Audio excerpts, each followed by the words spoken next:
Brother ستيفن, Assalamu alaikum. Assalamu alaikum. Wa alaikum assalam. Nice to meet you. Now, tell me about your journey to Islam. How did it begin?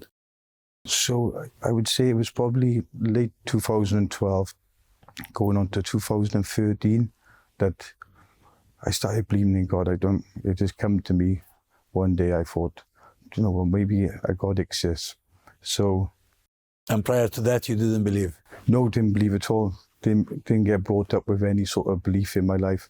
Were you raised in a religious family or not? No, not at all, no. So, so I started questioning. Was there something in particular that... I'm not sure. I just, all of a sudden, it seemed like I started believing in God. So I thought, I'll start looking into religion. So I read some of the Bhagavad Gita. I read some of the Bible. And then my wife come back then with, well, she was my partner at the time.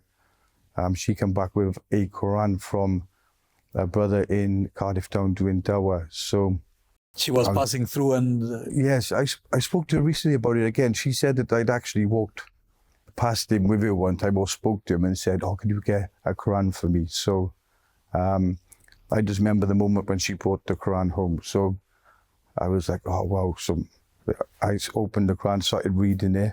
And obviously I was still reading the Bhagavad Gita, still reading the Bible. And so I was in quite a dark place, to be honest with you. So you were making comparisons between the things you read here and there? Yes, comparisons, yes. But to be honest with you, I was more like, the more I studied, the more I found the Quran more relevant to myself, if you know what I mean. I was quite, like I said, I was quite in a dark place. I was quite bad on drugs, addicted to drugs. I'd been to prison a few times, so I was lost, really bad in myself. And so the Quran... So you were looking for an exit somehow? Yes, yeah, looking for something. I was in a dark place, and the Quran just seemed to give me a bit of a wake-up call. So I started following different things like eating halal and started praying on my own. And even before embracing Islam? Yes, before. So I was taking it on board what God was telling me in the Quran, and trying to follow by asking. Did you know any Muslims at the time? Not at the beginning, no. Later on I did on my journey, but at the start I was just trying to follow what I was reading, basically. So it's amazing. You were doing it on your own. Yes, first of all, yes, alhamdulillah, yes. But yeah, so I felt like I needed forgiveness more than anything, because I felt like I'd done some not very nice things in my life. I'd been to prison a few times. I felt bad about myself, if you know what I mean. And obviously I was addicted to things at the time. So yeah, the praying, asking for forgiveness a lot, the praying, the seeking. And it was always verses, bring you out from darkness into the light, and I will forgive you, I'll forgive you, and stuff like that. No matter what you've done, they were verses that kept me going. But I was still reading the other books. I was still questioning a lot. And so it took a while before I actually ended up meeting a brother who I done with my shahada with. But the start of it was... Was he a revert, or was he... He was actually, yes. Yes. He was a brother in... he's from... He goes to the mosque in Grangetown, and he was doing Dawah at the table, and that's where... I ended up embracing it fully in the end. But it took you some time. I mean, it took about 7-8 years maybe? No, so it took probably about a year, or I'm not sure how long, a year or 2 years of reading the Quran and reading about other religions and stuff like that. Then I met a couple of Muslim brothers who I work with and stuff, and they were trying to get me to do my shahada. And then I finally took it with a brother who was doing Dawah in Grangetown, outside the Tesco's. So... but yeah, it was still a bit of a rocky road after that, because I moved to Brecon, which is about an hour's drive from here. So, and there's not many Muslims in Brecon. So I was still, not practicing fully. I'd pray twice a day. I'd still read the Quran every day. But I was still, not practicing like a 5 times a day praying and doing everything perfectly. Well, trying to, inshallah. Now, what was the response of your family when this happened? So yeah, first of all, it was the typical response. Really, you're not gonna turn into like something what they seen on the news, like they thought I was going to turn into a terrorist or something, or I heard about a lot of cases where people have responses like that, and yeah, it was the same sort of response. But I think over time, where they seen where I come off the addictions I was on, and I started changing, I was a better person in general, or trying to be. So they sort of accepted it was a good thing in the end. It's still not perfect because it's a lot of news, like bad media about Islam still. So it's still hard for people on the outside to understand what it's like inside it. But I think in general, they've seen it as a good thing for me. For what it has done to you? Yes, yeah. What sort of challenges you met on the way? I mean, having decided to become a Muslim, were there any obstacles? I would say I didn't know about like this place and all the reverts here and everything. I felt like where I was welcome to certain mosques and everything, I still felt like I was a little bit lost. It was only I didn't know about this mosque personally, but it was only I moved to Brecon a few years later. I found this mosque, and now I've been coming here, and I met all the brothers, and everything's like wonderful now. Like it's great. But at the time, if I knew about this mosque, if I knew about more circles like this, then I think it would have been easier over the last few years to embrace it more. Like you needed someone to stand by you. Yeah, more of the connection. I think, like personally, this mosque, it does so much for new Muslims. It's like a group. They invite you in, they welcome you. It's classes. It's I feel like I moved on a lot more in a few months coming here than what I have for years, like being on my own, if you know what I mean. I think probably Muslims who live in this country and who have been living in this country for years have a responsibility. I mean, when someone like you shows interest in Islam or embraces Islam, but yet find it takes you time to find someone to give you a helping hand. Yes. That's shame, isn't it? I mean, there are so many Muslims in this country. There are so many mosques. Almost in every town, in every city, there is a mosque. Yes, definitely. Like I said, other mosques did welcome me in, but this one specifically is like, they put a lot of emphasis on reverts and making their life, bringing them in. Within an hour of phoning the mosque, I had Lucio, one of the brothers from the mosque who does the halakha and everything, lovely brother. He actually was messaging me within an hour, put me onto the group. Everyone was saying, Assalamu alaikum, welcome to the group. And I just felt like, wow, this is my place. Like I found it now. Even though I had the connection with God, obviously through the Quran, and my life had already changed so much from praying and connecting in that way. Just the feeling of being part of a community then got emphasized, Now, how has that impacted on your other relations? I mean, you had friends before, you had acquaintances, and then you embrace Islam, your lifestyle changes maybe? Yes. Well, where does that leave former friends and acquaintances? Yeah, sort of. So when I was quite bad, like I said, with addictions and everything, I sort of left that life behind when I moved to Brecon as well. And I sort of, stopped bothering with them people. Even though I still say I'm friends with them, I don't really see them. But other friends who I've made through work and stuff like that, I'm still friends with.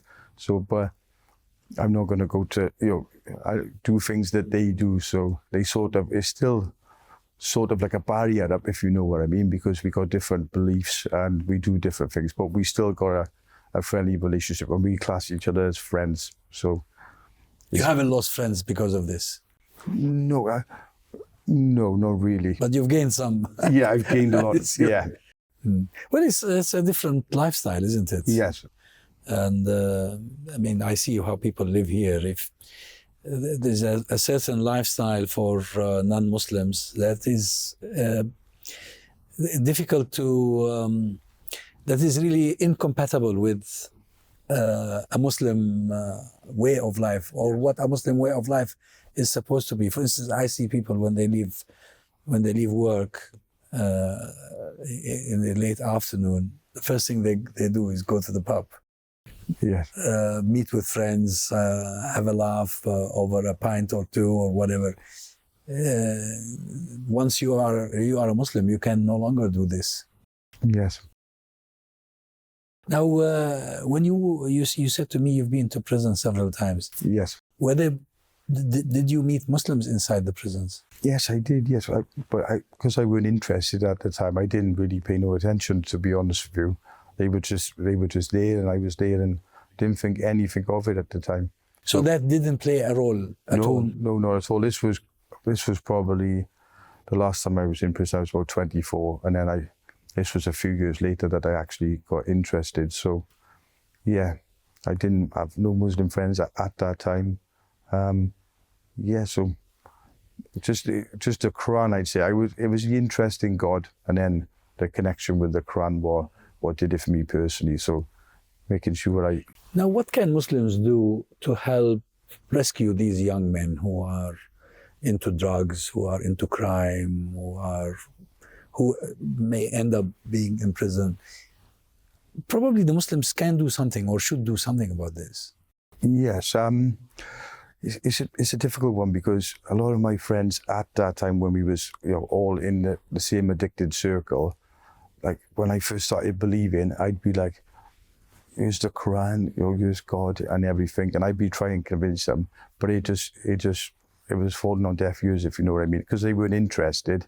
It won't go through to them. So it's not easy. No, it's very difficult. I think someone needs to have an interest in the first place, and then when you're interested, if we can do more for the people who are interested, so it's easier for them to find the right avenues, I think that would help. But it's difficult when you're trying to preach to people who are not interested at all. I can speak to the same people now, and they're still not interested, even though they could see that I've changed my life. So you'd think that they'd be, it might interest them a bit more then, but still, I don't think it does. I think, God puts a belief in certain people's hearts, and that's how it is. He guides who He wants to, I suppose. That's hidayah. Yes. Allah gives the hidayah to whoever He wishes. Yes. Now, you told me that you had a girlfriend. She brought you a copy of the Quran. Yes. What about her? What happened to her?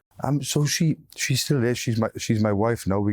Oh, you got married? Yeah, we got married. And she also embraced Islam? No, she believes, she supports me, and she don't drink alcohol, and she eats halal. So, and she believes, but she don't want to practice with the 5 times prayer and everything. So we sort of got, it's a good relationship, it's an amazing relationship. But she won't practice like me, so that's fine. And yet, she don't stop me from practicing, or she's encouraging. So that's the main thing I see.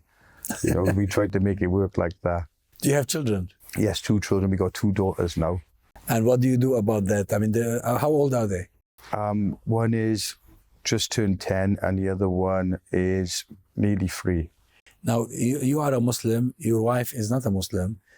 How do you bring up the children? What do you do? So that's another thing. I try and find balance with it. So my 10-year-old, she'll pray with me in the nighttime, but at the same time, I try and let her make her own decisions about religion and things. Just try and teach her what I can, but without being too forceful, because I just want her to feel like she's making her own decision whether to be Muslim when she's older or not. But she's still young, isn't she? Yeah, she's 10, and just try and teach her things about the Quran. And about praying and whatever I can. And hopefully, inshallah, I'll lead by example. And then she'll want to become Muslim. But, I can't never force my children to. Well, sure. You see, the best form of da'wah is through example.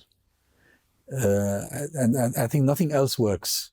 Yes. And that's why the rule in Islam is that there is no compulsion in religion. You cannot force anybody to become Muslim. I even came across an amazing fatwa. It's quite an old fatwa, actually, where they say that a husband shouldn't make direct da'wah to his wife, lest this is considered to be compulsion. Imagine, she mustn't feel the pressure. Yeah. But of course, if the example is there, if through good being a good husband to her, being a good father to your children, they see this as a product of being a Muslim, that's the best da'wah. Yes. And I myself, I was really surprised when I came across this fatwa, because I thought, if I'm a Muslim and my wife is not a Muslim, I'd love for her to be a Muslim, and who else should I make da'wah to? But then that could be interpreted by her as trying to compel her. Yes. So you have to hope that Allah will bring guidance to her. Yes, do plenty of praying, isn't it? Plenty of dua. Yes. Now, is learning Islam easy or tough? I think it's quite easy once you're around the right people. Like, I feel like I've learned so much in this few months since I've come to this mosque. I got, like I said, it's the halakha, and I've been learning Arabic, the Quranic Arabic, and everything through Sheikh Sohaib. And it's amazing. The progress is really quick the last few months. It's difficult, like I said, on your own. Of course, on your own. Yes. But I think, and you also need the moral support. Yes. Not just to make it easy for you to learn, to really remain steadfast.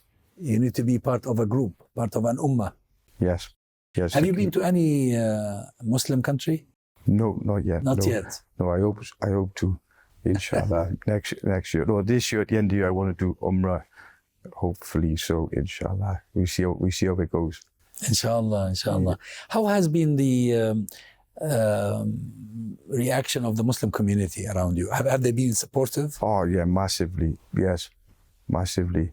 Like I said, before they were supportive, but I feel like this mosque specifically, I've just clicked, because they put so much emphasis on supporting new Muslims. So you felt like a part of the community straight away. So yeah, that's amazing. I think if it was more mosques like this, where there was more support for new Muslims, it'd make life a lot easier for new Muslims. True. I've heard that there are a number of projects across the country, across the UK. Here in Cardiff, in Birmingham, I think, in Leicester, probably in other places that we know, in London, of course, where these projects are tailored and targeting reverts or new Muslims, to educate, to acquaint, as well as maintain. Yes. Yeah, it's a good thing. Now, what about your family? We go back to your family. Is anyone interested in Islam at all? No, I don't think so, actually. No. I'm not doing a good job, I think, am I? No, don't blame yourself. We never know. No, hope for the best, inshallah.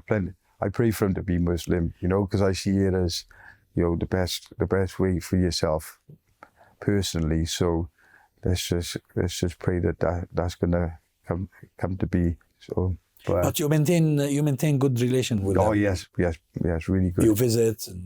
Yes, all the time. Yes. Yeah, if anything, the relationships have got better all around, like within my family. Well, hopefully they can see in you and the change that has happened to you. They can probably, that might motivate them to learn more about Islam, or to at least improve their perception of Islam. Yes. Because our main problem in this country and elsewhere, really in the Western world, is the perception, the bad perception of Islam and the Muslims. Act like a blocking people from being even curious about what Islam is about. So hopefully that seeing you as a Muslim, that will help, inshallah. Yeah, inshallah. Well, Brother ستيفن, it's been a pleasure talking to you. Thank you very much. Thank you, Hassan. Thank you. Assalamu alaikum. عليكم السلام ورحمة الله وبركاته.